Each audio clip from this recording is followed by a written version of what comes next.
Morning friends. ಇವತ್ತು ನಾವು veg momo ಅನ್ನ ಮಾಡೋಣ ಅಂತ. ಎಲ್ಲರೂ ಇಷ್ಟಪಟ್ಕೊಂಡು ತಿನ್ನುವಂತಹ ಒಂದು ಮೋಮೋಸ್ ಇವು ಕೂಡ ಬಹಳಷ್ಟು ಹೆಲ್ದಿ ಆಗಿರುವಂತಹ ಒಂದು ಡಿಶ್ ಇದು. ಯಾಕಂದ್ರೆ ಇದಕ್ಕೆ ನಾವು ಫ್ರೈ ಮಾಡೋದಿಲ್ಲ, ಆಯಿಲ್ ಜಾಸ್ತಿ ಬಳಸೋದಿಲ್ಲ, ಮತ್ತು ಇದಕ್ಕೆ ಯಾವುದೇ ರೀತಿಯಾದಂತಹ ಏನಂತ ಮಸಾಲೆ ಪದಾರ್ಥಗಳನ್ನು ಹಾಕೋದಿಲ್ಲ. ಅದಕ್ಕೆ ಇದು ಕೂಡ ಒಂದು ಹೆಲ್ದಿ ಆದಂತಹ ಡಿಶ್. ಇದಕ್ಕೆ ಏನೇನು ಸಾಮಗ್ರಿಗಳು ಬೇಕು ಅನ್ನುವಂಥದ್ದನ್ನ ಮೊದಲೇದಾಗಿ ನೋಡ್ಕೊಳ್ಳೋಣ. ಮೊದಲೇದಾಗಿ 1 ಕಪ್ ಮೈದಾ ಬದಲಿ ನೀವು ಗೋಧಿ ಹಿಟ್ಟನ್ನು ಕೂಡ ಏನ್ ಮಾಡ್ಬೋದು ಅಂದ್ರೆ ಬಳಸ್ಕೋಬಹುದು. ಇದಕ್ಕಿಂತ ಹೆಲ್ದಿ ಇರಲಿ ಅಂತಂದ್ರೆ ಗೋಧಿ ಹಿಟ್ಟು ಬಳಸ್ಕೋಬಹುದು. 1 ಕಪ್ ನಾನಿಲ್ಲೇ ಮೈದಾ ಹಿಟ್ಟನ್ನು ತಗೊಂಡಿನಿ. ಸ್ವಲ್ಪ ಉಪ್ಪು,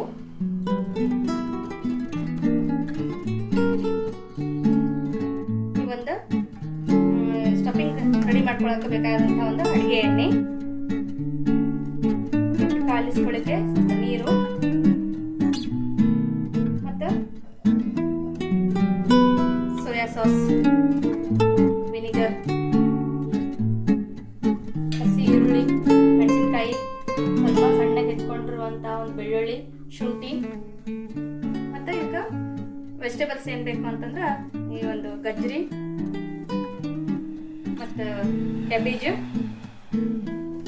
ಗಜ್ರಿ, ಮತ್ತೆ ಸ್ವಲ್ಪ ನಾನಿಲ್ಲೇ ಈ ಒಂದು ಸಬ್ಬಸಿಗೆ ಸೊಪ್ಪನ್ನು ಕೂಡ ತಗೊಂಡಿನಿ. ಸಬ್ಬಸಿಗೆ ಸೊಪ್ಪು, ಕೊತ್ತಂಬರಿ ಸೊಪ್ಪು, ಇಷ್ಟು ಏನು ಅಂತಂದ್ರೆ ಇದಕ್ಕೆ ಬೇಕಾದಂತ ಸಾಮಗ್ರಿಗಳು. ಮೊದಲಾಗಿ ಇದನ್ನ ಸ್ವಲ್ಪ ಏನಂತಂದ್ರೆ ಕ್ಯಾಬೇಜ್ ತಗೊಂಡಿವಲ್ಲ, ಕ್ಯಾಬೇಜನ್ನ ಸ್ವಲ್ಪ ತೊಳ್ಕೊಳ್ಳೋಣ. ಹೆಂಗ್ ತೊಳ್ಕೊಬೇಕು ಅಂತಂದ್ರೆ ಇಲ್ಲಿ ನೋಡಿ, ನೀರನ್ನ ಸ್ವಲ್ಪ ಕಾಯಿಸ್ಕೊಂಡಿನಿ ನಾನು. ನೀರ್ ಕಾಯಿಸ್ಕೊಂಡು ಇದಕ್ಕೆ ಸ್ವಲ್ಪ ಉಪ್ಪು ಹಾಕ್ರಿ. ಉಪ್ಪನ್ನು ಹಾಕೊಂಡು ಈ ಕ್ಯಾಬೇಜ್ ನಾವು ಸಣ್ಣದಾಗಿ ಹೆಚ್ಕೊಂಡಿವಲ್ಲ, ಈ ಕ್ಯಾಬೇಜ್ ಅನ್ನ ಈ ನೀರಿಗೆ ಹಾಕಿ ಒಂದು 5 ನಿಮಿಷ ಬಿಡ್ಬೇಕು. ಅಂದ್ರೆ ಇದ್ರೊಳಗೆ ಏನಾರ ಸಣ್ಣ ಹುಳ ಅದು ಏನಿದ್ವು ಅಂತಂದು ಕೂಡ ಈ ಒಂದು ಉಪ್ಪಿನ ನೀರು ಹಾಕೋದ್ರಿಂದ ಬಹಳಷ್ಟು ಇದು ಸ್ವಚ್ಛ ಆಗ್ತೈತಿ. ಅಥವಾ ನಿಮ್ಮ ಮನೆಯಲ್ಲಿ ವೆಜಿಟೇಬಲ್ ತೊಳೆಯುವಂತಹ ಒಂದು ಇದು ಇತ್ತಂದ್ರೂ ಕೂಡ ಬಳಸ್ಬೋದು. ವಿನಿಗರಲ್ಲಿ ಕೂಡ ಹಾಕಿ ನೀವು ಇದು ಮಾಡ್ಬೋದು. ಮತ್ತೆ ಹಂಗ ಸ್ವಲ್ಪ ಬಿಸಿನೀರಲ್ಲಿ ಹಾಕೋದ್ರಿಂದ ಸ್ವಲ್ಪ ಇದು ಮೆತ್ತಗೆ ಕೂಡ ಆಗ್ತೈತಿ. ಇದರಲ್ಲಿರುವಂತಹ ಸ್ವಲ್ಪ ಘಾಟ್ ವಾಸನೆ ಏನಿರ್ತೈತಲ್ಲ, ಕೆಲವೊಬ್ಬರಿಗೆ ಕ್ಯಾಬೇಜ್ ವಾಸನೆ ಇಷ್ಟ ಆಗೋದಿಲ್ಲ. ಅದು ಕೂಡ ಏನಾಗ್ತೈತಿ ಅಂತಂದ್ರೆ ಬಿಸಿನೀರಲ್ಲಿ ಹಾಕೋದ್ರಿಂದ ಕಡಿಮೆ ಆಗ್ತೈತಿ. ಈಗ ಒಂದ್ 2 ನಿಮಿಷ ಇದನ್ನ ಇಟ್ಕೊಂಡು 2 ನಿಮಿಷ ಈ ರೀತಿಯಾಗಿ ನೀರೊಳಗೆ ಹಾಕೊಂಡು ಇಟ್ಕೋಬೇಕು. ಆಮೇಲೆ ಇದನ್ನ ಸ್ಟ್ರೈನ್ ಮಾಡ್ಕೊಳ್ಳೋಣ. ಸ್ಟ್ರೈನ್ ಮಾಡ್ಕೊಂಡು ಇದನ್ನ ಮುಂದೆ ಪ್ರೊಸೆಸ್ ಅನ್ನ ಮಾಡ್ಕೊಳ್ಳೋಣ. ಇದಕ್ಕಿಂತ ಮೊದಲ ಹಿಟ್ಟನ್ನ ನಾದಿ ಇಡೋಣ ಎಲ್ಲ. ಆಮೇಲೆ ಒಗ್ಗರಣೆಗೆ ಬೇಕಾದಂತ ಸಾಮಗ್ರಿಗಳು ನಂತರ ಯೂಸ್ ಮಾಡೋಣ. ಹಿಟ್ಟು ಯಾವ ರೀತಿಯಾಗಿ ನಾದ್ಕೋಬೇಕು ಅನ್ನೋದನ್ನ ನೋಡೋಣ. 1 ಕಪ್ ಮೈದಾ ಐತಲ್ಲ, ಇದನ್ನ ಹಾಕೋತೀನಿ. ಒಂದು ಚಿಟಿಕೆ ಅಷ್ಟು ಉಪ್ಪನ್ನು ಹಾಕೊಳ್ಳೋದಿದ್ದೀನಿ.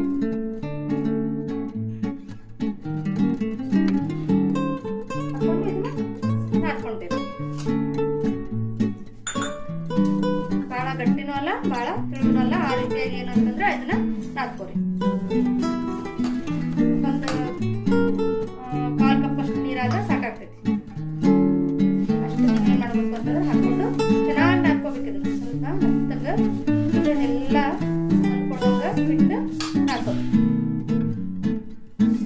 ನಾದ್ಕೊಂಡಂತಹ ಹಿಟ್ಟು ಏನೈತಲ್ಲ, ಇದನ್ನ ಒಂದು ಅರ್ಧ ಗಂಟೆ ನಾವು ನೆನೆ ಹಾಕ್ಬಿಡ್ಬೇಕು. ಅದಕ್ಕೆ ಮೊದ್ಲು ಸ್ಟಫಿಂಗ್ ಮಾಡ್ಕೊಳಕ್ಕಿಂತ ಮೊದಲೇ ನಾವೇನ್ ಮಾಡ್ಬೇಕು ಅಂತಂದ್ರೆ ಹಿಟ್ಟನ್ನ ನಾದಿ ಇದನ್ನ ಒಂದು ಒದ್ದೆ ಬಟ್ಟೆ ಒಳಗೆ ಇಡ್ಬೇಕು. ಫ್ರಿಜ್ ನೊಳಗೆ ಇಟ್ಕೋರಿ. ಫ್ರಿಜ್ ನೊಳಗೆ ಇಟ್ಕೊಂಡ್ರಿ ಅಂತಂದ್ರೆ ಏನಾಗ್ತೈತಿ ಅಂತಂದ್ರೆ ಹಿಟ್ಟು ಬಹಳಷ್ಟು ಸಾಫ್ಟ್ ಆಗಿ ನಿಮ್ಗೆ ಸಿಗ್ತೈತಿ.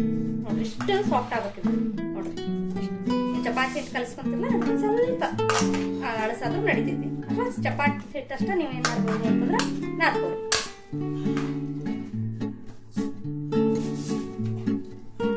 ಈ ರೀತಿ ನಾದ್ಕೊಂಡ್ಮೇಲೆ ಇದಕ್ಕೆ ಒಂದು ಅರ್ಧ ಸ್ಪೂನ್ ಅಷ್ಟು ಎಣ್ಣೆಯನ್ನು ಹಾಕಿ ಇನ್ನೊಂದು ಸ್ವಲ್ಪ ನಾದ್ಕೋರಿ. ನೀವು ಎಷ್ಟು ಚೆನ್ನಾಗಿ ನಾದ್ಕೊಂತಿರಲ್ಲ ಅಷ್ಟು ಸಾಫ್ಟ್ ಆಗಿ ಮೋಮೋಸ್ ಬರ್ತಾವ. ಅದಕ್ಕೆ ಒಂದು ಅರ್ಧ ಚಮಚದಷ್ಟು ಎಣ್ಣೆಯನ್ನು ಹಾಕೊಂಡು ಇನ್ನೊಂದು ಸ್ವಲ್ಪ ನಾದ್ಕೋರಿ. ಸಾಫ್ಟ್ ಆಗಿ ಸ್ವಲ್ಪ ಒತ್ತಿ ಇದನ್ನ ಏನ್ ಮಾಡ್ಬೇಕು ಅಂತಂದ್ರೆ ನಾದ್ಕೋರಿ. ಇಷ್ಟು ಇದು ಏನಾಗ್ಬೇಕಂದ್ರೆ ಸಾಫ್ಟ್ ಆಗ್ಬೇಕು. ಹಿಟ್ಟು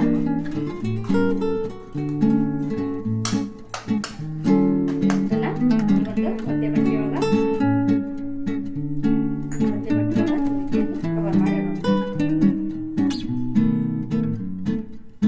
ಕವರ್ ಮಾಡಿರೋದ್ರಿಂದ ಹಿಟ್ಟು ಗಟ್ಟಿ ಆಗೋದಿಲ್ಲ. ಎರಡನೇದು ಆ ಒಂದು ಹಿಟ್ಟು ಸಾಫ್ಟ್ನೆಸ್ ಇಂದ ಕೂಡ ಚೆನ್ನಾಗಿ ಸಾಫ್ಟ್ ಆಗುತ್ತೆ. ಹಿಟ್ಟು ಈಗ ಫ್ರಿಜ್ನೊಳಗೆ ಇದನ್ನು ಇಟ್ಟು ಅರ್ಧ ಗಂಟೆ ಇಟ್ಟ ಮೇಲೆ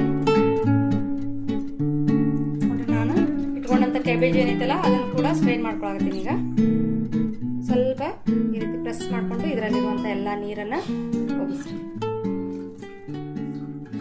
ಅಥವಾ ಒಂದು ಬಟ್ಟೆಯೊಳಗೆ ಕೂಡ ಹಾಕಿ ಇದನ್ನು ಏನು ಮಾಡ್ಬೋದು ಅಂದ್ರೆ ನೀವು ಸ್ವಲ್ಪ ಒತ್ಕೋಬೋದು, ಎಲ್ಲ ನೀರು ಬಿಟ್ಕೊತೈತಿ.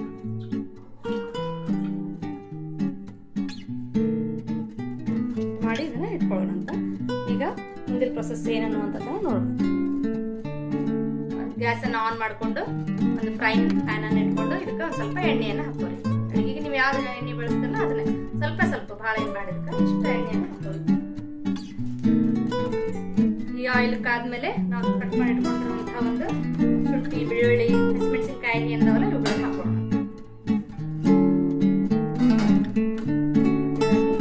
ಬೆಳ್ಳುಳ್ಳಿ ಹಾಕೊಂತ ಇದ್ದೀನಿ. ಶುಂಠಿ, ಹಸಿಮೆಣಸಿನಕಾಯಿ ಎಲ್ಲ ಸ್ವಲ್ಪ ಫ್ರೈ ಆಗಲಿ.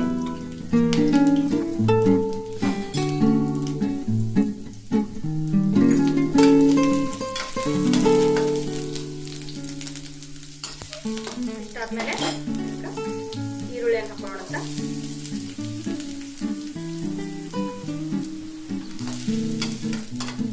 ಈರುಳ್ಳಿ ಕೂಡ ಸ್ವಲ್ಪ ಫ್ರೈ ಆಗಲಿ.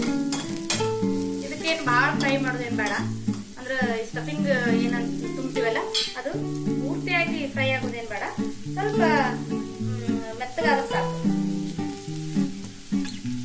ಇಷ್ಟಾದ್ಮೇಲೆ ಇದಕ್ಕೆ ನಾವು ತಗೊಂಡಂತ ಕ್ಯಾರೆಟ್ ಅನ್ನ ಹಾಕೋಣ. ಅದ್ರ ಜೊತೆಗೆ ಈಗಾಗಲೇ ನಾವು ಇಟ್ಕೊಂಡಿರುವಂತಹ ಒಂದು ಕ್ಯಾಬೇಜ್ ಏನಿದೆಯಲ್ಲ ಅದನ್ನು ಕೂಡ ಹಾಕೋಣ ಅಂತ.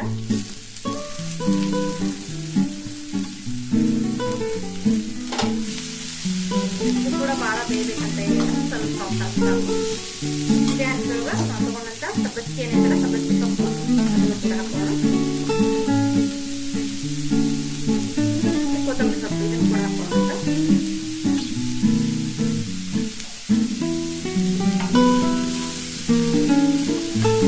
ಸ್ಟಫಿಂಗ್ ಅನ್ನು ಮಾಡಿಟ್ಕೊಂಡ್ರಿ ಅಂತಂದ್ರೆ ಸಾಯಂಕಾಲ ಬೇಕಾದ್ರೂ ನೀವು ಏನ್ ಮಾಡ್ಬೋದು ಅಂತಂದ್ರೆ ಈ ಒಂದು ಮೋಮೋಸನ್ನ ಮಾಡ್ಬೋದು. ಬೆಳಿಗ್ಗೆ ಮಾಡಿಟ್ಕೊಂಡ್ರಿ ಅಂತಂದ್ರೆ ಸಾಯಂಕಾಲವರೆಗೂ ಇಟ್ಕೋಬಹುದು, ಏನಾಗೋದಿಲ್ಲ, ಸಾಫ್ಟ್ ಆಗೇ ಇರ್ತೈತಿ. ಅದಕ್ಕೆ ನೀವು ಟೈಮ್ ಇದ್ದಾಗ ಮಾಡ್ಕೊಂಡು ಮಕ್ಕಳು ಸ್ಕೂಲಿಂದ ಬರುವಂತ ಟೈಮ್ಗೆ ನೀವು ಇದನ್ನ ಮಾಡ್ಕೋಬಹುದು.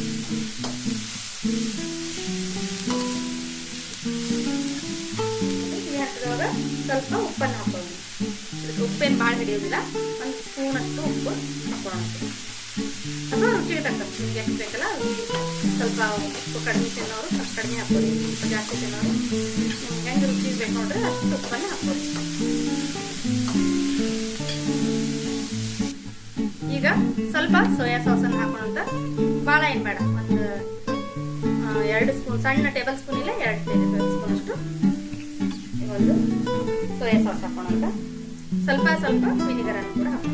ಒಂದ್ ವೇಳೆ ನಿಮ್ಮ ಮನೆಯೊಳಗೆ ವಿನಿಗರ್ ಇಲ್ಲ ಅಂತಂದ್ರೆ ಇದು ನಿಂಬೆ ಹಣ್ಣಿನ ರಸ ಕೂಡ ನೀವೇನ್ ಮಾಡ್ಬೋದು ಅಂತಂದ್ರೆ ಬಳಸ್ಬೋದು.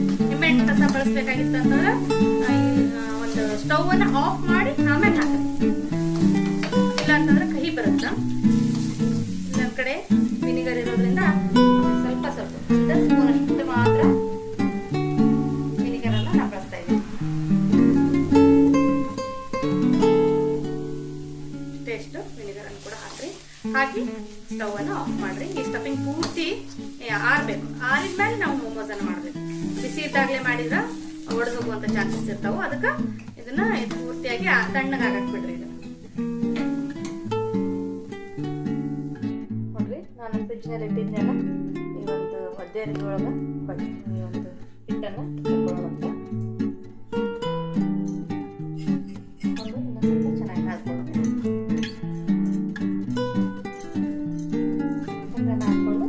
ಸಣ್ಣ ಸಣ್ಣ ಉಳ್ಳಿಗಳನ್ನ ಕಟ್ ಮಾಡ್ಕೊಂಡು ಈ ರೀತಿಯಾಗಿ ಸಣ್ಣ ಉಳ್ಳಿಗಳನ್ನ ಹಾಕೊಂಡು ಇದನ್ನ ಲಟ್ಟಿಸ್ಕೊಳ್ಳೋಣ ಅಂತ. ಇದನ್ನ ಲಟ್ಟಿಸ್ಕೊಳ್ಬೇಕಾಯ್ತಂದ್ರೆ ಅಂಚಿಯನ್ನ ಸ್ವಲ್ಪ ಸುಳುವಾಗಿ ಲಟ್ಟಿಸ್ಕೊಳ್ಬೇಕು, ಮತ್ತೆ ಸ್ವಲ್ಪ ದಪ್ಪ ಇರಬೇಕು. ಸ್ವಲ್ಪ ದೊಡ್ಡದಾದ್ಮೇಲೆ ಅಂಚಿಯನ್ನು ಮಾತ್ರ ಲಟ್ಟಿಸ್ಕೊರಿ, ಬರೀ ಅಂಚಿಯನ್ನು ಲಟ್ಟಿಸ್ಕೊರಿ. ಇಲ್ಲ ಅಂತಂದ್ರೆ ಅದು ನಾವು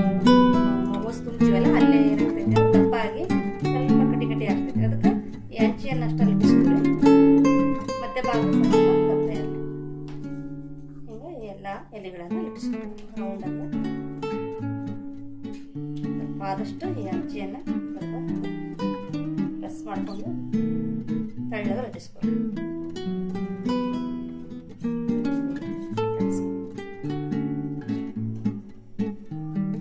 ಸ್ಟೀಮರ್ ಇದ್ರೆ ಸ್ಟೀಮರ್ ಒಳಗೆ ಇಡ್ರಿ, ಇಲ್ಲ ಅಂತಂದ್ರೆ ಈ ರೀತಿಯಾಗಿ ಒಂದು ಅವಲಕ್ಕಿ ಸಾಣಿಗೆ ಇರ್ತದಲ್ಲ ಇದ್ರೊಳಗ ಸ್ವಲ್ಪ ಎಣ್ಣೆಯನ್ನು ಹಚ್ಚಿ ಇಲ್ಲಿ ನೀರು ಕುದಿಲಿಕ್ಕೆ ಇಡ್ರಿ. ಆ ನೀರು ಕುದಿಯೋದ್ರ ಮೇಲೆ ಇದ್ರ ಮೇಲೆ ಈ ರೀತಿಯಾಗಿ ಇಡ್ಬೇಕು.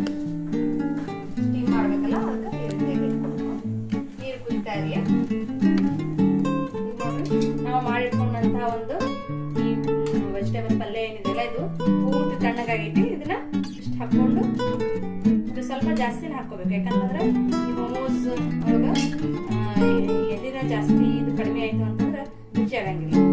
ನೋಡ್ರಿ ಈ ರೀತಿಯಾಗಿ ಇದನ್ನ ಫೋಲ್ಡ್ ಮಾಡ್ಕೊಂಡು ಹೋಗ್ಬೇಕು. ಹಂಗ ನಾವು ಮೂರ್ಖ ಮಾಡ್ತೀವಲ್ರಿ ಆ ರೀತಿಯಾಗಿ ಇದನ್ನ ಫೋಲ್ಡ್ ಮಾಡ್ಕೊಂಡು ಹೋಗ್ಬೇಕು. ಈ ರೀತಿಯಾಗಿ ಫೋಲ್ಡ್ ಮಾಡ್ತಾ ಮಾಡ್ತಾ ಪೂರ್ತಿಯಾಗಿ ಇದನ್ನ ಈ ರೀತಿ ಫೋಲ್ಡ್ ಮಾಡ್ಕೊಂಡು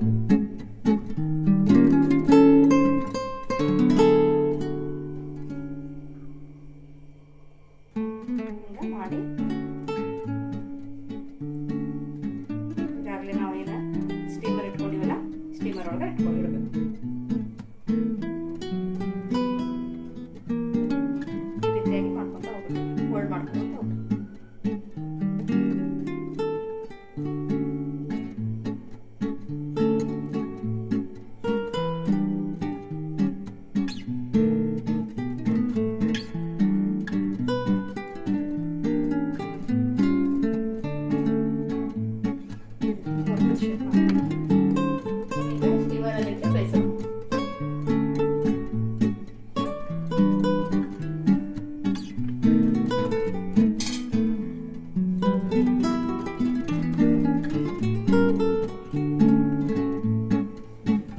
ಮಾಡ್ಕೊಂಡು ಇದನ್ನ ಒಂದು 20 ನಿಮಿಷ ಬೇಯಿಸ್ಕೊಳ್ಳೋಣ. ಹೀಗೆ ಬೇಯಬೇಕಿದು. ನೋಡ್ರಿ ಅವು ರೆಡಿ ಆಗೋವರೆಗೂ ಅಂದ್ರೆ ಮತ್ತೆ ಇವಿಷ್ಟು ಈಗ ಉಳಿದಿದ್ದು ಅಂತದನ್ನ ಸ್ಟಫ್ ಹಾಕಿ ಮತ್ತೆ ಈ ರೀತಿಯಾಗಿ ರೆಡಿ ಮಾಡ್ಕೊಳ್ಳೋಣ. ಈಗ ಅವು ಕುದಿತಾ ಬಂದು 10 ನಿಮಿಷ ಆಯ್ತು. ಇದನ್ನ ನಡುವೆ ತೆಗೆದು ನೋಡ್ಬೇಡ್ರಿ, ಯಾಕಂತಂದ್ರೆ ಅದು ಮತ್ತೆ ಮತ್ತೆ ನಾವು ಹಿಂಗೆ ಲಿಡ್ ಅನ್ನ ಇದು ಮಾಡಿ ನೋಡಿದ್ವಿ ಅಂತಂದ್ರೆ ಅವು ಸಿಂಕ್ ಆಗುವಂತ ಚಾನ್ಸಸ್ ಇರುತ್ತೆ. ಅದಕ್ಕೆ 15 ನಿಮಿಷ ಟೈಮ್ ಇಟ್ಕೊಂಡು 15 ನಿಮಿಷಕ್ಕೆ ಒಮ್ಮೆಗ್ಲೆ ತೆಗೆದು ನೋಡ್ರಿ. ನೋಡ್ರಿ 15 ನಿಮಿಷ ಆಯ್ತು, ನಮ್ಮ ಮೊಮೋಸ್ ರೆಡಿ ಆಗ್ಯಾವ. ನೋಡ್ರಿ ಈ ರೀತಿಯಾಗಿ ಸುಲಭವಾಗಿ ಇವು ಎಲ್ಲಿ ಅಂಟ್ಕೊಳ್ಳಾರ್ದನೆ ಸುಲಭವಾಗಿ ಬಿಟ್ಟು ಬರ್ತಾವ.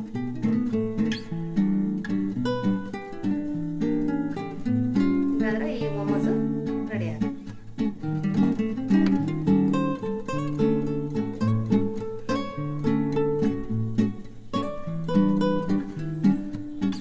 ಕೂಡ ಈ ಸ್ಟಫಿಂಗ್ ಹೊರಗೆ ಬರಲಾರ್ದನೆ ಈ ರೀತಿಯಾಗಿ ರೆಡಿ ಆಗ. ಬಹಳಷ್ಟು ತಿನ್ನಕ್ಕೆ ರುಚಿಕಟ್ಟಾಗಿ ರೆಡಿ ಆಗ್ಯಾವ. ಇದಕ್ಕೆ ಇನ್ನೊಂದು ಸ್ವಲ್ಪ ಒಂದು ಡ್ರಾಪ್ ಎಣ್ಣೆ ಹಾಕೊಂಡು ಮತ್ತೆ ಇವುಗಳನ್ನ ಬೇಯಲಿಕ್ಕೆ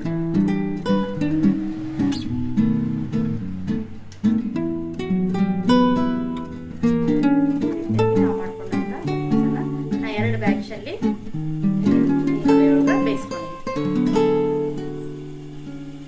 ಒಂದು ಕಪ್ ಹಿಟ್ಟಲ್ಲಿ ಸುಮಾರು 20 ಮೊಮೋಸ್ ರೆಡಿ ಆಗ್ಯಾವ. ಇವುಗಳನ್ನ ಲಿಡ್ ಅನ್ನ ಮತ್ತೆ ಕ್ಲೋಸ್ ಮಾಡಿ ಒಂದು 15 ನಿಮಿಷ ಟೈಮ್ ಹಚ್ಚಿ ಕರೆಕ್ಟಾಗಿ 15 ನಿಮಿಷ ಬೇಯಿಸ್ಕೊರಿ.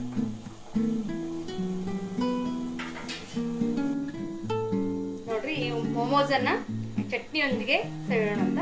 ಈ ಚಟ್ನಿಯನ್ನ ನಾನು ಟೊಮೆಟೊ ಚಟ್ನಿಯನ್ನ ಮಾಡ್ಕೊಂಡಿನಿ. ಇದು ಈಸಿಯಾಗಿ ಮಾಡ್ಕೋಬಹುದು. ಏನಂದ್ರೆ 1-2 ಟೊಮೆಟೊ ಮತ್ತೆ ಒಂದು 4-5 ಒಣಮೆಣಸಿನ್ಕಾಯನ್ನ ಕುದಿಸ್ಕೋಬೇಕು. ಕುದಿಸ್ಕೊಂಡು ಅದಕ್ಕೆ ಬೆಳ್ಳುಳ್ಳಿ, ಶುಂಠಿ ಮತ್ತು ಒಂದು ಸ್ವಲ್ಪ ವಿನಿಗರ್ ಮತ್ತು ಸ್ವಲ್ಪ ಸೋಯಾ ಸಾಸ್ ಹಾಕೊಂಡು ರುಬ್ಕೋಬೇಕು. ರುಬ್ಕೊಂಡು ಆಮೇಲೆ ರುಬ್ಬಿದಂಥ ಮಿಶ್ರಣವನ್ನ ಎಣ್ಣೆಯೊಳಗೆ ಸ್ವಲ್ಪ ಎಣ್ಣೆ ಹಾಕಿ ಅದಕ್ಕೆ ಸಣ್ಣ ಕಟ್ ಮಾಡಿದಂತಹ ಒಂದು ಬೆಳ್ಳುಳ್ಳಿಯನ್ನು ಹಾಕಿ ಅದ್ರೊಳಗೆ ಫ್ರೈ ಮಾಡ್ಕೊಂಡ್ರೆ ಈ ಚಟ್ನಿ ಕೂಡ ರೆಡಿ ಆಗ್ತೈತಿ. ಇದ್ರ ಜೊತೆ ತಿಂದ್ರೆ ಇದು ಬಹಳಷ್ಟು ಸೊಗಸಾಗಿರ್ತೈತಿ. ಈ ನನ್ನ ಒಂದು ರೆಸಿಪಿ ನಿಮ್ಗೆ ಇಷ್ಟ ಆಗಿತ್ತು ಅಂತಂದ್ರೆ ನಮ್ಮ ಚಾನಲನ್ನು ಸಬ್ಸ್ಕ್ರೈಬ್ ಮಾಡ್ಕೊರಿ, ಲೈಕ್ ಮಾಡ್ರಿ, ಮತ್ತು ನಿಮ್ಮ ಫ್ರೆಂಡ್ಸ್ ಮತ್ತು ಫ್ಯಾಮಿಲಿ ಜೊತೆ ಶೇರ್ ಮಾಡ್ಕೊಳ್ಳುವಂಥದ್ದನ್ನ ಮರಿಬೇಡ್ರಿ. ಧನ್ಯವಾದಗಳು.